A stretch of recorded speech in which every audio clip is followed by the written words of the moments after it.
Please like, share, and subscribe so that we can continue to make these videos for you. Welcome in to Fire Mountain Gems and Beads. I'm Patty. I'm a jewelry designer here. I'm Chris, and I'm a photographer here.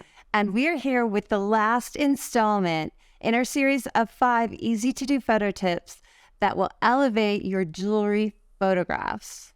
So last time, we talked about choosing the correct display, Chris. Tell me about that.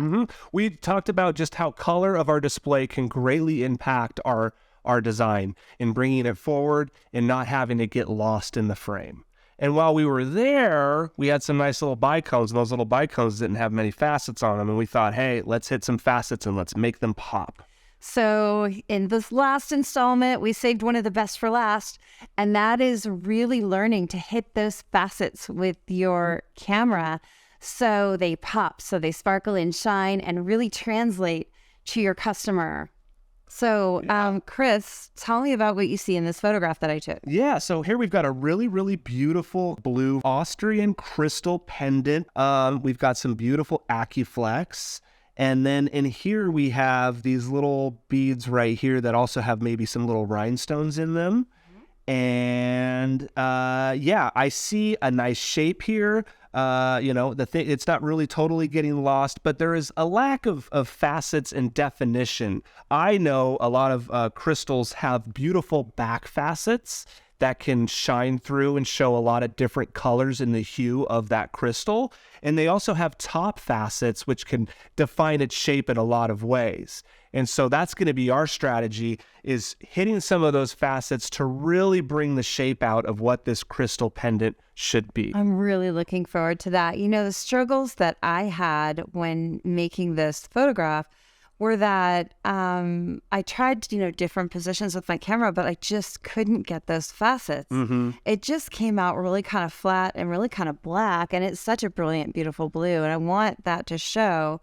And like you were saying, those facets, they just didn't pop. So I'm really looking forward to seeing what you do. Yeah, and we're going to rewind all the way back to episode 1 on light position to really get us started on the best foot. Because when our light is positioned in a place where it will hit one of these facets, then we're really ready to scream forward and start defining all of them. So let's get in there. To episode 5 of how to shoot my jewelry using a cell phone. In this episode, we're going to hit some facets and make them stand out. So let's just zoom in right now and take a look at this nice necklace that we have here. We've got some AccuFlex with some cool little blue maybe CZ balls right here, and a nice little Austrian crystal in, I believe, what is a cosmic blue or maybe a Bermuda blue color. And hey, we can see what it is, but I'll tell you what I know about faceted items, especially colored ones, is they've got lots of rich colors inside, and we call those back facets. And then the top facets are just what you can actually see and feel. And we're not really hitting, as we could see, we talked in that last episode about display wrap. Well, the gray display is kind of giving us some softer facets around the edge of this pendant right here, but we could really define this pendant by hitting some really nice top facets. And if we're lucky, that'll carry back into some colorful back facets. So let's begin.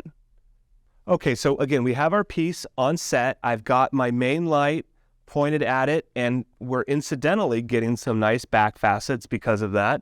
So now we're going to take the first tool that we learned in this series, our fill card, and introduce it into our scene here. And we're going to see that our fill card will actually give us a couple facets, but they're going to be soft. So you see those little edge facets right there? They're going to be soft. So just like metal, we want to have a nice array of intense facets, soft facets. This is a good way to do that. So your fill card can definitely help with that. So you can use that. But today, we're really focusing on making a really intense facet and really having it pop. So let me just pull my fill card out too, because you're going to mix the two together, but let's just focus on a nice solid mirror facet. And as I bring my mirror in here, oh boy, howdy. Look at that facet. And you see that cool little back facet fire up there on the left there?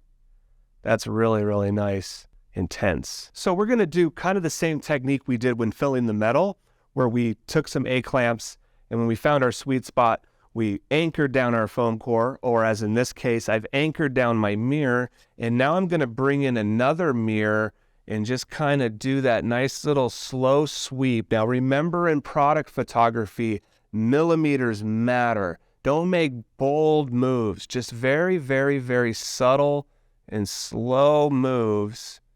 Oh, okay, so we've got that. Now that's the table facet. I don't generally like to hit him because what does it do? It covers up all of your back facets, right? But that semi one isn't too terrible either. You know, I'm not completely against that. We're seeing a little bit of that shape of that facet. We're just trying to define the shape. And by choosing some to hit and some not to hit, and then even this cool little negative one right down in the middle between a soft and a hard, is still showing that there's another facet, and it's giving it a lot of shape and dimensionality, okay? Now, ideally, I'd really like to hit a facet on this side, and that's what I'm going for. And you see what happened? With just a millimeter budge, I've lost everything, you know? So patience will help. But you see, I just budged it right back in. I would rather not move my mirror. I knew my mirror was in a good spot, so all I did was just try to get my pendant back into position, okay? That was a really, really good example of some kind of the troubles that you have to kind of troubleshoot as you go on. Ooh, we've got that guy right there. Now, one of the rules is we don't want the same intensity for two facets that are next to each other, because if they are the same intensity, then they look to be the same facet, and that's not the case. So here I'll go for maybe a little bit of a softer one. So I think you get the idea. It's really fun to play around with. And wow, what a great way to elevate your faceted pieces. And I guarantee it's going to catch everyone's attention. Well, thank you for joining me in my home studio, and I really look forward to you building your own. I also look forward to you bringing in some of the tools and the tricks that we learned throughout this series, including a nice LED light, round light position. We've got our nice fill card here. We've got some A-clamps. We know how to fill our metal. We know how to grab some mirrors and hit some facets. And we know how to choose a proper display color so that our piece doesn't get lost. What a difference, Chris. I am so excited to find out. You took this photo that was very flat. It didn't have any definition of my focal here, and you really made it pop. Tell me how you did it. Well, what we did is we kind of, again, reviewed what we've done throughout all of these episodes. We started with light position, choosing a good light position that can maybe give us a little bit of a nice back facet, or maybe define one of these sides. We also introduced a fill card and showed that a fill card can also hit a facet and give us maybe a little bit of a mid-tone focused facet that doesn't really pop, but still accompanies itself next to a hot one very, very nicely. If all of these facets had the same value, they might appear like one facet, and that's not what's happening. We've got different shaped facets that are next to each other. So by using our mirror on this lower one and our fill card up here, and then our main light hitting some of these the back facets, and also the mirror was helping hit this little colorful back facet right here, mixing them all together, kind of like we did with our metal, having a third highlight, third mid-tone, a little bit of a mid-tone facet in there, and then our stone itself kind of having some of those representative colors of highs, lows, and mediums. And this is what we came up with.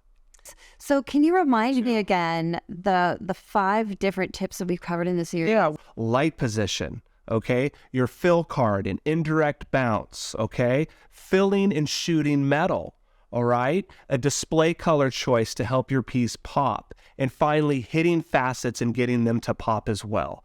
All 5 of those tips should definitely get you well on your way of elevating your photography to a point that you can be really, really proud of and have time to do it. Thank you so much for joining us for this 5 easy photo tip series. I feel like it was a great one. I'm so happy we had your participation, and we will see you next time.